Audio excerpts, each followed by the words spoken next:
We'd like to get your thoughts on your spring practice, your spring game, maybe an early look at how things are shaping up for the 2017 season in Cincinnati, if you would. Sure. Glad to be with you guys. And obviously, we've just finished up last Friday with our spring game. But since the day I walked in the door, to be honest with you, these guys have really kind of welcomed me with open arms and opened their hearts and doing a lot of different things. And they've kind of, they've gravitated to it. They haven't pushed back. It's been an unbelievable, 4 months. But we got a long way to go. So we didn't have big plan. We didn't put out there big, bold statements or anything that we were going to do other than we were going to coach our guys. We were going to get to know them. We were going to get to make sure that they understood what we were doing and why we were doing it. And really wanted to attack their hearts and their minds to really set a culture and do the things we wanted to do on the football field, and everything else would follow. So throughout the entire spring, I think just the intensity, the attention to detail, the things that we wanted to ask from them on an everyday basis was, maybe a bit new to them.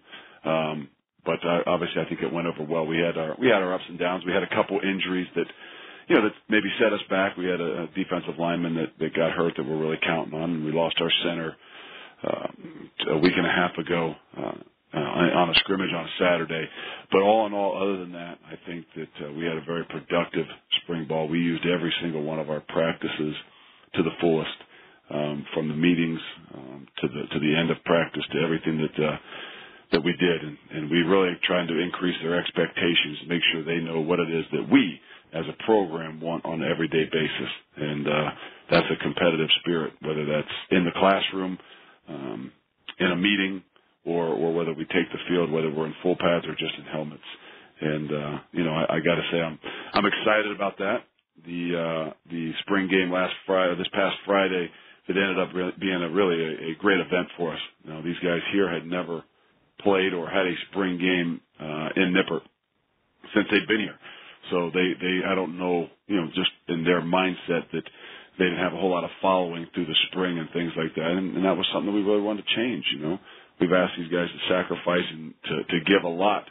And in return, we wanted to be able to reward them as well with some attention, with some excitement and things in the crowd.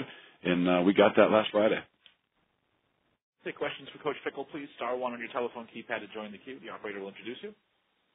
And we'll hear from Dan Totoro with WakeUpCallDT.com. Afternoon, Coach. How you doing? How we doing? Doing well. So look at your time at Ohio State and just what you can take away that you can inject, that you've already injected into Cincinnati. What are some of those pieces that you kind of utilize at this point as you move forward?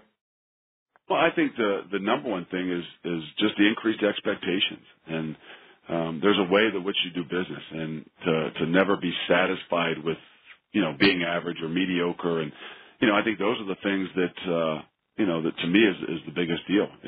We don't have a lack of talent here. We don't have a bad team. What we've had is a little bit of lack of leadership. And what does leadership do? They set a standard. They set an expectation, and they expect everybody else to live up to it. And they demand it, whether that's from the coaches or that's from the players. And I think that's what kind of happens when things go, a little bit the other direction, that it becomes okay to just squeak by. It becomes okay to be mediocre. And, what, that team, we're playing somebody out of conference and they're from the Big Ten, so it's okay that we don't perform or we don't win. When I think changing the mindset and the attitude is the number one most important thing.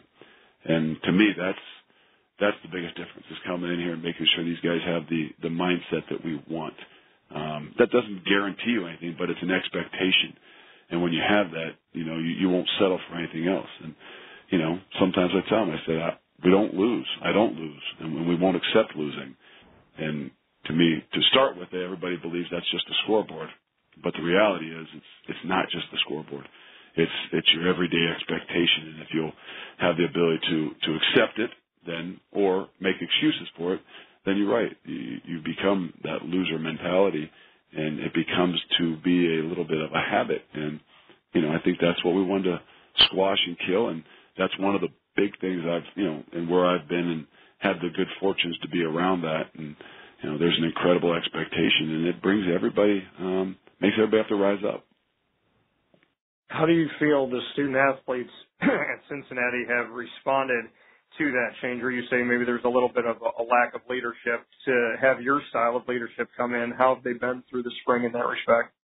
Well, they've been, I mean, really, there's been, I mean, we've had great attitudes about everything we've asked them to do. Their ability to sustain it is where I think that, you know, we've got to continue to grow.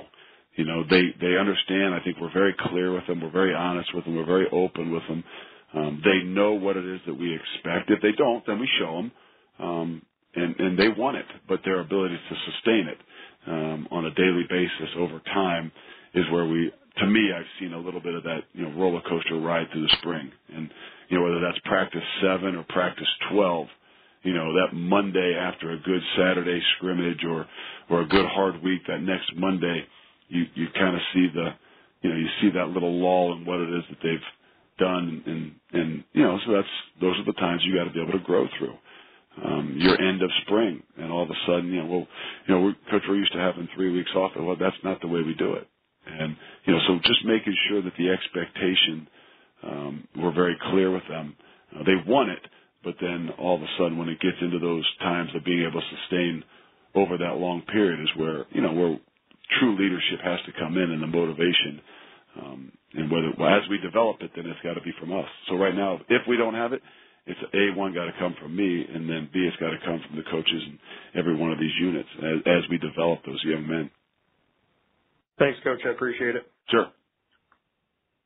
And we'll move on to Bill Bender with Sporting News. Good afternoon. Bill, how are we doing? I'm doing well. So I was wondering, you mentioned that standard and increasing the standard, and obviously you come from a program where there isn't an identity. You know, Ohio State's identity is pretty solid. And so I was wondering, what part of that identity have you tried to bring to Cincinnati, and do the two mesh at all? Well, I think this is a different. It doesn't mean the expectation has to change, but I really watch and using things that, you know, come from where I've been in the past, because that's not what it's about. And being, you know, 125 miles from there, you know, these kids, this community, they don't want to be compared to that, and I understand that, and I don't want to as well. But there's a lot of those things that you've learned, not just the ways of doing things, but an expectation level that you want. A, the most important people is, you know, your coaching staff, and then B, your 18 to 22-year-olds, that we want to bring that mindset. And we don't have to use them as a reference. We don't have to use any place I've been or any of the other coaches have been. We just have to make sure that our kids believe and buy into what it is that we're doing. And once they believe in us and they trust us, then they have we have the ability to, you know, to affect their hearts and their minds. And once we do that, now we can really set the standard. So where we've been obviously has a big part of who we are, whether it's me, whether that's, you know, any one of our other coaches that have come from different places. But I'm conscious to not say we're not doing this because somebody else does it. We're doing this because it's what's best for us. So there's a little bit of a fine line there that I'm sure that, you know, people, you know, media-wise will reference or sometimes see, well, is that what you guys did? No, that's not.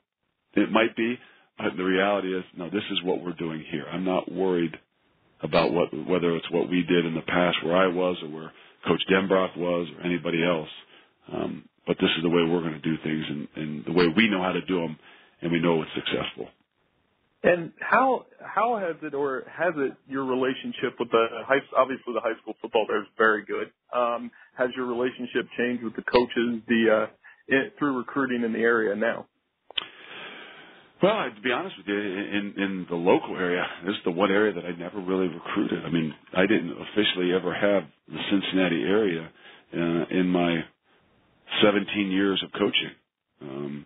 I've never had this area. So the ability to build some of those relationships. Now, do I have relationships with them? Yeah. I mean, all the way back from playing high school ball in the state to wrestling in the state and being a guy that's traveled and done that stuff through high school every bit as much and have some connection with a lot of those communities or even schools.